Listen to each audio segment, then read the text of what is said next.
Stellar Exchange, the shuttle window glowed with the silver-blue light of Australis, making Theo Rhodes squint as he refused to look away. Somewhere beneath those luminous clouds was the Lumira Academy, where he'd spend the next year as the first and only human exchange student. His seat hummed beneath him, artificial gravity struggling to convince him he wasn't hurtling through space in a glorified tin can. Across the aisle, a being with transparent eyelids dozed peacefully. Every few seconds, those eyelids flickered, revealing tiny galaxies beneath them. Theo looked away quickly. "It's just a normal 12-year-old going to alien school," he whispered to himself. "Happens all the time." "Evidently not," chirped the robot seated beside him. "Your heart rate has increased by 40%. Would you like me to activate the comfort protocol? Does that involve snacks?"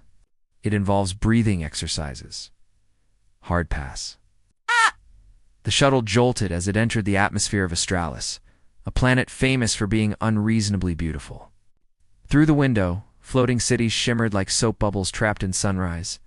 Streams of light curled between crystal towers, and enormous bridges arched through clouds as though drawn by a child who'd never heard of gravity.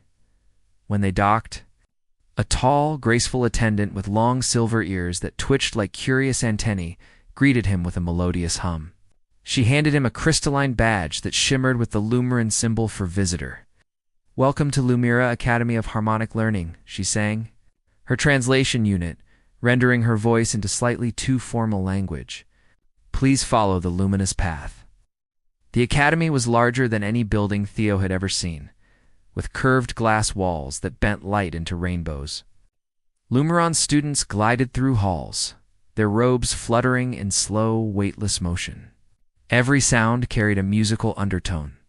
The footsteps, the hum of air, even the laughter rippling from classrooms. Professor Nylara waited by classroom door. She was taller than the others, her long ears tipped with faint blue light that pulsed in rhythm with her voice. "Theo Rhodes," she said, her tone forming a perfect chord. "We are honored by your presence." Theo shuffled forward, trying not to trip on the glowing floor. Thanks. I'm honored by being present." An awkward pause followed. Then, to his immense relief, Nylara smiled. "Your words are asymmetrical," she said kindly, but sincere.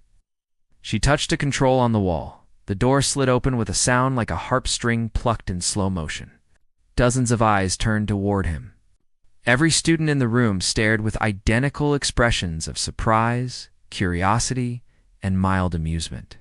Their long ears twitched in synchronized rhythm, as if reacting to the same unspoken melody. Theo froze. His brain went blank, except for one screaming thought. "I'm about to die of embarrassment in outer space."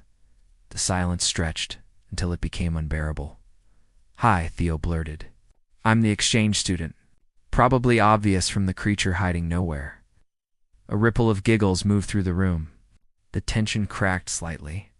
Harmonic resonance by the second day, Theo promised himself he wouldn't say anything stupid. He would walk in, sit down, and blend in like a professional non-alien. Unfortunately, the universe found this plan hilarious.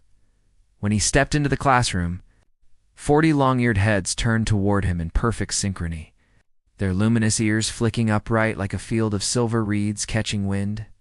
"The human has returned," someone whispered, and the class broke into laughter. "Sorry to disappoint everyone who bet I'd run away screaming," Theo muttered. Professor Nylara began the lesson, her voice resonating in harmonic tones that made the air shimmer. Today's topic was interspecies linguistic resonance, which meant singing words until they made sense. Every Lumiron student produced notes so clear they vibrated inside Theo's skull. When his turn came, what emerged from his mouth sounded like a malfunctioning flute being stepped on. The class froze. Then a girl with shimmering blue hair burst into laughter so bright it made her ears flash violet. "That was interpretive singing," Theo said quickly. "Very advanced. Probably not in your textbooks yet." The blue-haired girl Vessa smiled, the corners of her ears glowing soft blue. "Perhaps," she whispered, "humans resonate differently? Your voice lacks harmonic organs, but with practice, you may find your wavelength." During lunch, students gathered in an atrium where light drifted like slow water. The food looked like glowing marbles. Theo poked one suspiciously. "Do we eat it or chase it?" he asked Vesa, who sat across from him. "Both," she said with a grin, snapping one from the air. "It's list fruit. It adjusts flavor to your mood." He bit into one. The taste exploded like mint and lightning in his mouth. "Your face just did a dance," Vesa laughed. "It does that when I'm overwhelmed by floating fruit," he replied. That afternoon, Nylara introduced harmonic mathematics. Equations appeared as holographic waves, each accompanied by a faint melody. When numbers aligned, they sang in tune. "If I get the math wrong, does it explode?" Theo whispered. "Only the pride of your ancestors," Vesa whispered back, when Theo made a mistake. The hologram emitted a raspberry-like buzz that made everyone snicker. "You've discovered a new form of antimelody," Nylara said with amusement. "I call it jazz," Theo replied straight-faced, sending the room into laughter. Later, Vesa approached him, holding a small device shaped like a seashell. "A translator enhancer," she explained. "It might help you understand our tones better. Does it also make me sing less like a dying duck?"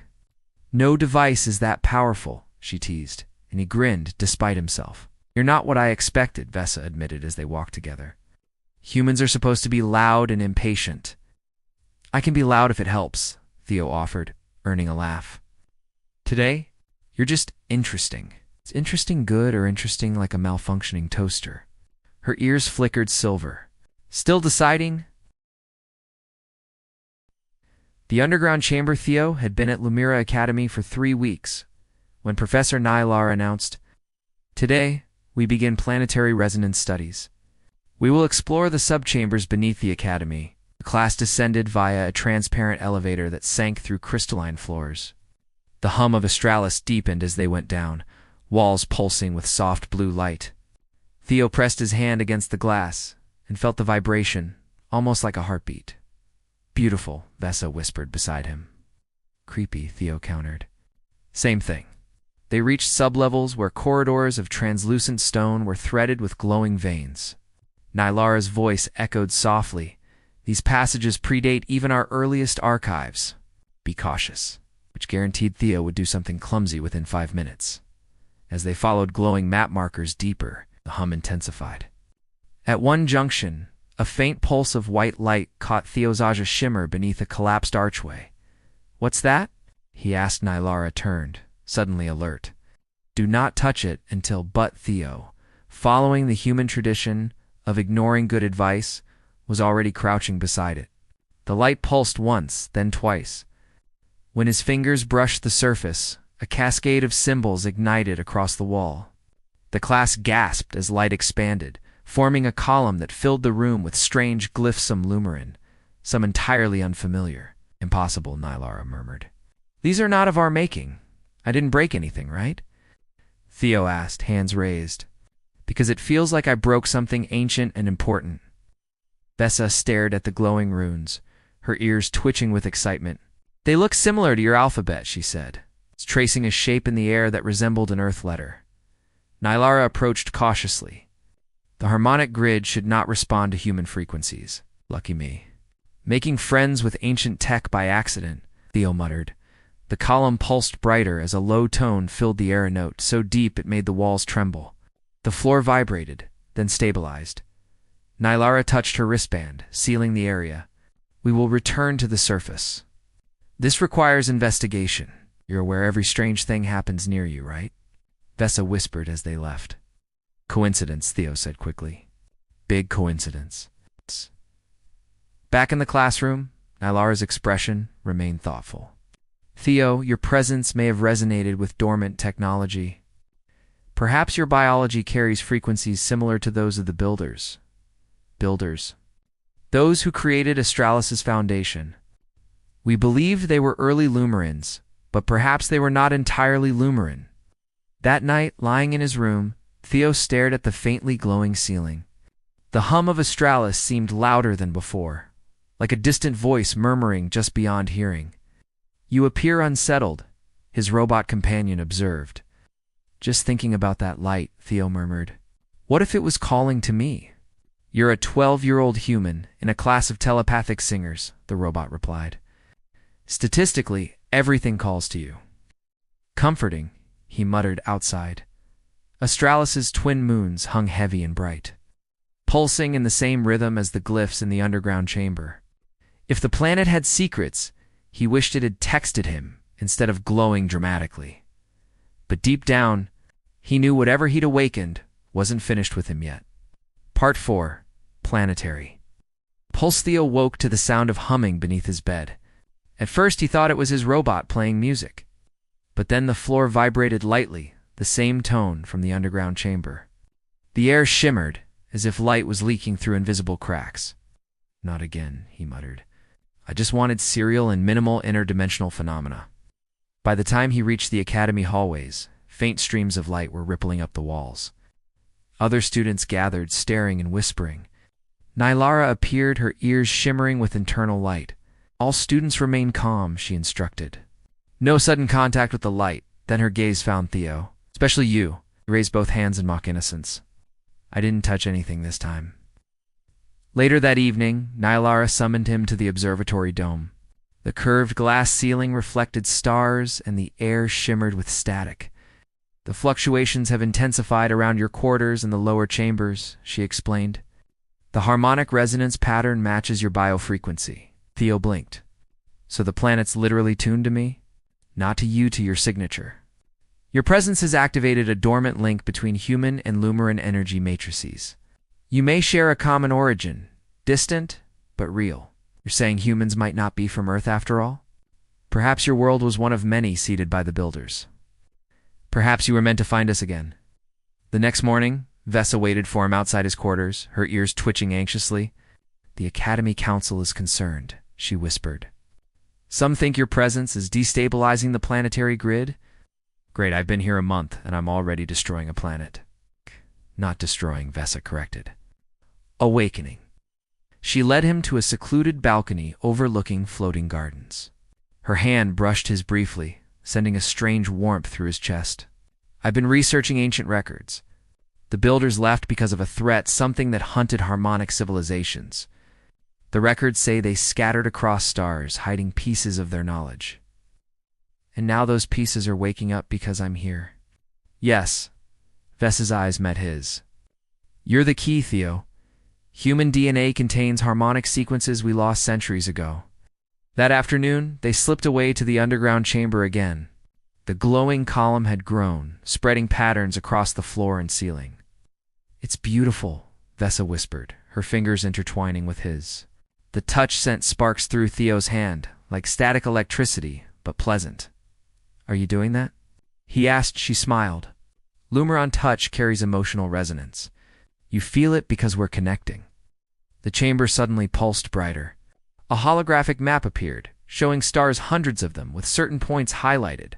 One was clearly Earth. The network, Vesa breathed. It shows all the worlds they seeded. The floor beneath them trembled. Warning lights flashed through the academy. Nylara's voice echoed through the communication system. Emergency protocols initiated. All students returned to quarters immediately. Vesa's ears flickered with fear. Something's coming, she whispered. The threat they fled from it found us. Awakening, the academy descended into controlled chaos as students rushed to emergency shelters. Theo and Vesa ran toward the surface, but the corridors shifted, redirecting them deeper underground back toward the ancient chamber. The system is protecting us, Vesa realized.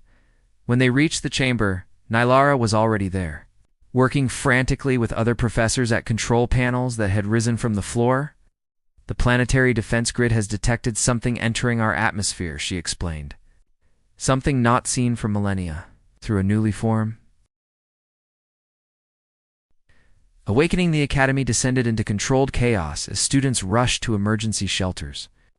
Theo and Vesa ran toward the surface, but the corridors shifted, redirecting them deeper underground, back toward the ancient chamber. The system is protecting us, Vesa realized. When they reached the chamber, Nylara was already there, working frantically with other professors at control panels that had risen from the floor. The planetary defense grid has detected something entering our atmosphere, she explained. Something not seen for millennia. through a newly formed window in the chamber wall.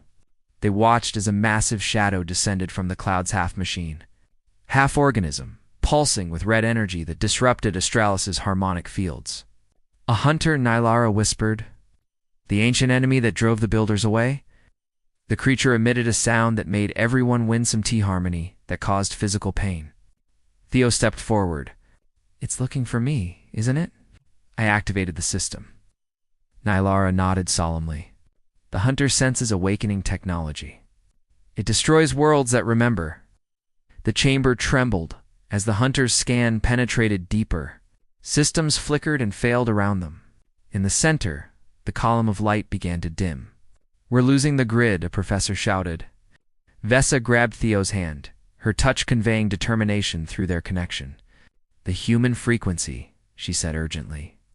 "Theo, the system responded to, maybe you can stabilize it?" "How?" "I can barely sing in tune." "Not singing," Nylara said. "Resonance. Your DNA carries the pattern. Touch the column and think of harmony." It sounded ridiculous, but with the Academy shaking around them, Theo placed his hands on the light column and closed his eyes. He thought of Earth's oceans, of wind through trees, of music that made him feel whole. He thought of Vesa's laughter, of the strange sensation of belonging he'd found on this alien world. The column flared suddenly, expanding outward. The chamber filled with blue-white light as ancient systems awakened fully. Theo felt something pulling at him, drawing energy through his body like he was a conduit. "It's working," Vesa cried. The Academy stabilized. Outside, beams of coherent light shot from hidden emplacements across Astralis, converging on the hunter. The creature writhed, its red energy field collapsing under the harmonic assault. When it was over, Theo collapsed into Vesa's arms. The room hummed with new energy earth and Astralis frequencies blending into something stronger than either alone. "You did it," she whispered, her forehead touching his in the Lumeron gesture of deepest connection. Nylara approached them, her expression solemn yet hopeful. "The records are clear now. Humans and Lumerons were once one people. We were separated to protect the harmonic knowledge from the hunters. But now we remember," Vesa said. Theo looked at their joined hands, human and Lumeran, different yet somehow perfectly matched. "So what happens now?" "Now," Nylara smiled, "we begin the real exchange program. Between worlds that were always meant to find each other again." Outside, the twin moons of Astralis shone like beacons across the stars, calling to Earth and beyond.